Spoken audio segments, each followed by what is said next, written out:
That's overly dramatic. Nobody's getting tortured. You're not being tortured to death. But shut the fuck up. You don't know what you're talking about.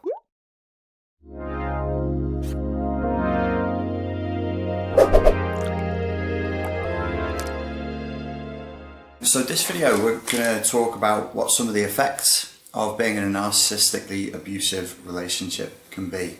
I use this as a catch-all term for anything that is in, the abusive, toxic personality cluster of traits. So you could be dealing with somebody who is a psychopath, or more properly has antisocial personality disorder, borderline, histrionic, obsessive compulsive personality issues, somebody who is, a rageaholic, all of these different kinds of things.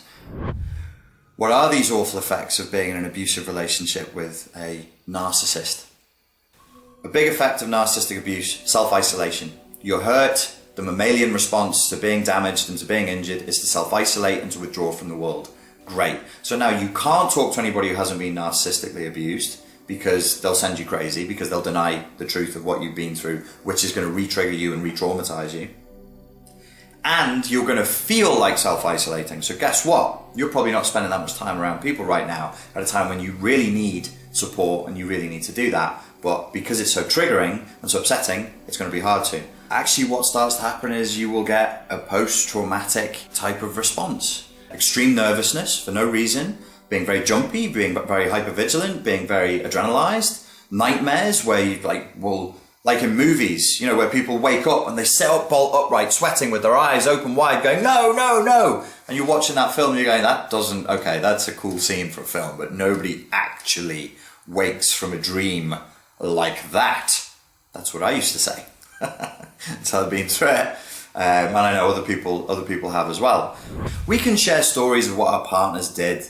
The stories, the sordid little tales, and sometimes it's interesting and sometimes it's funny.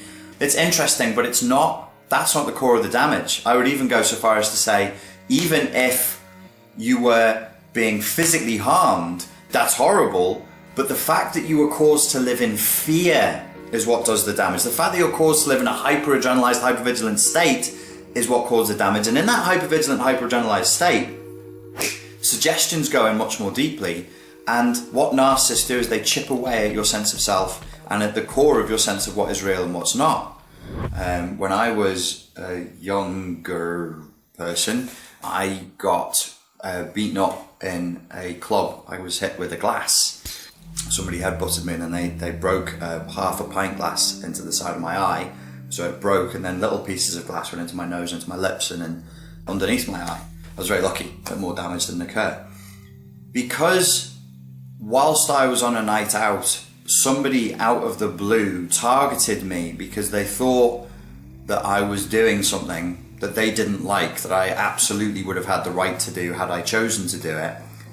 He wanted to hurt me and cut my face open with a piece of broken glass because he didn't like that idea of what he thought I was doing.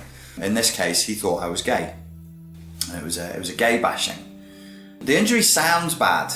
The emotional and psychological damage was way worse because up until that age 21, I didn't live in a world where people gave other people serious injuries.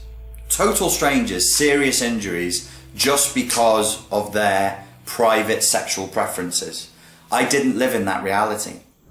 Similarly, at the age of 31, 32, when I really red-pilled to what narcissistic abuse is and woke up from a narcissistically abusive relationship with somebody who was a classic narcissist, borderline, histrionic, and having antisocial personality disorder, meaning she was a psychopath.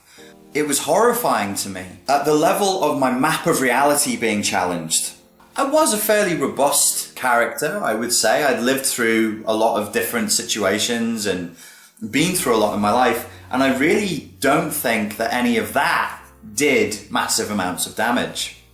I think what did damage in the core of my being was that you remember the film Inception? I rewatched it for the third time the other day and I realized, wow, I think I missed the point of the first two times I watched this film. The point of the film is that ideas are dangerous.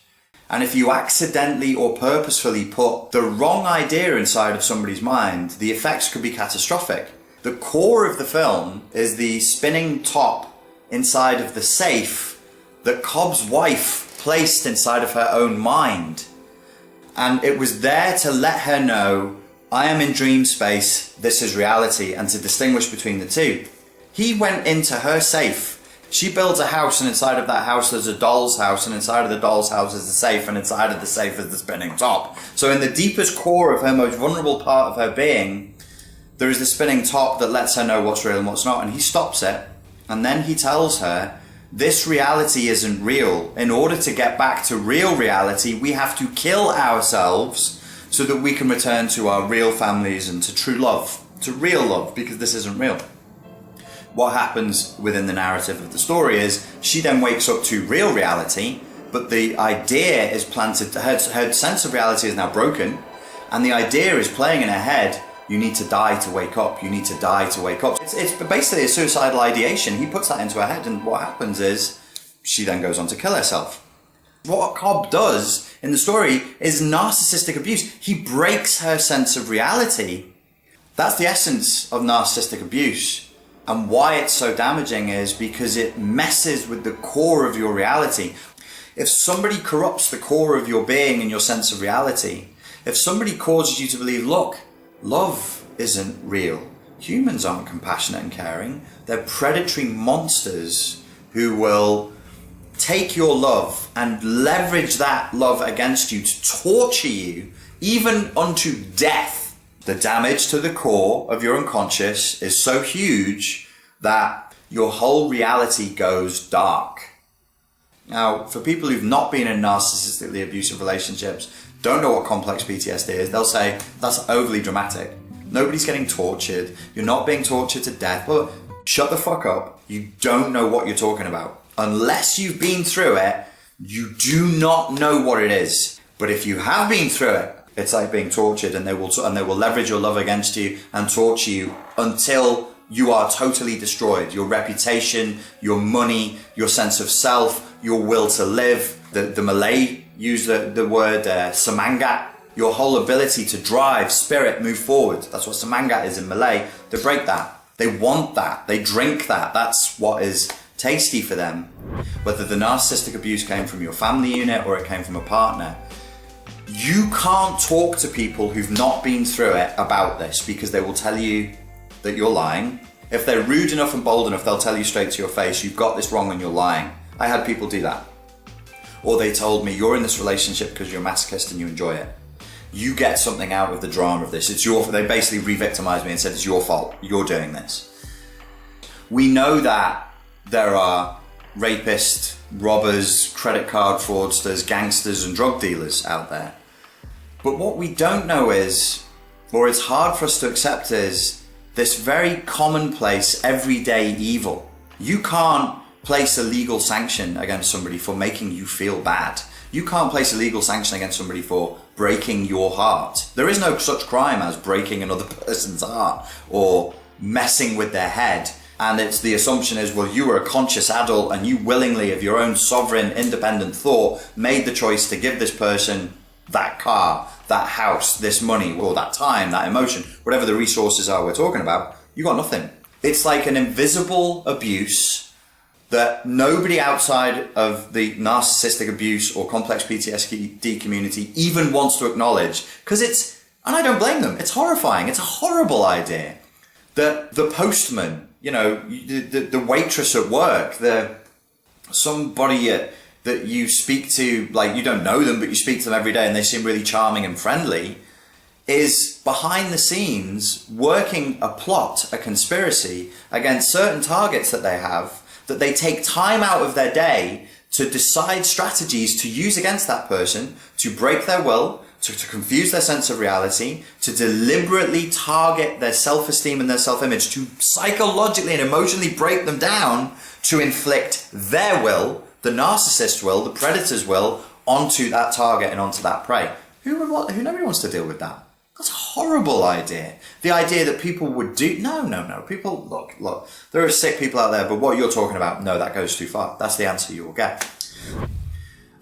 People then live the rest of their life, or can live the rest of their lives as empty shells. They can become very, very bitter. They just age and live shit lives where they're no longer thriving, they're just surviving, and they're not having a good time. My view is a little more optimistic. I think that we can get back to being friendly, happy, but scarred. You know, these scars, some of these ain't gonna heal. I ain't gonna lie to you folks, they're gonna stay with you. You'll be a tougher, wiser person, much less naive by the time you've gone through this process.